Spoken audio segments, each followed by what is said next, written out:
የኢትዮጵያ አየር መንገድ አፍሪካን ከዓለም የሚያገናኙ ብዙ የበረራ መዳረሻዎች ያሉት ሲሆን ዘንድሮ በአፍሪካ ለ8ኛ ጊዜ በተለያዩ መስፈርቶች ተወዳድሮ ማሸነፍ ችሏል። በአፍሪካ ታሪክ ትልቁ የአየር ትራንስፖርት መሰረተ ልማት የሚሆነውን የቢሾፍቱ ዓለም አቀፍ አውሮፕላን ማረፊያ ግንባታም አስጀምሯል። የዚህ አውሮፕላን ማረፊያ ማስፋፊያ ዓላማው መዳረሻውን ማስፋት፣ አውሮፕላኖችን ማዘመንና የአውሮፕላኖችን የጥገና አቅም መጨመርና ማሻሻል ሲሆን ይህንን ማሟላት ከቻለ አየር መንገዱ ትልቁ የአካባቢያዊ መሰረተ ልማት ይሆናል ማለት ነው።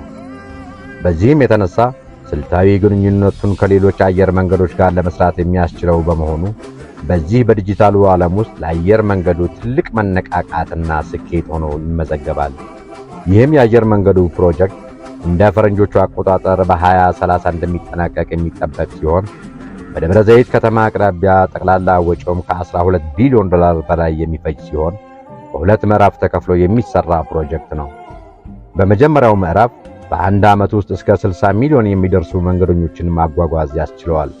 በሁለተኛውና በቀጣዩ ምዕራፍ ሙሉ በሙሉ ተሟልቶ ሲጠናቀቅ በአጠቃላይ 110 ሚሊዮን ተጓዦችን ያመላልሳል ማለት ነው።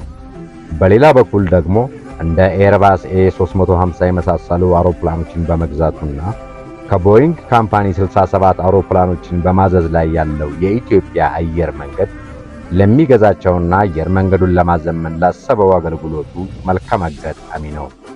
ይህ ቪዲዮ ተዘጋጅቶ የቀረበላችሁ በጌትባናናሊንክ.com ነው።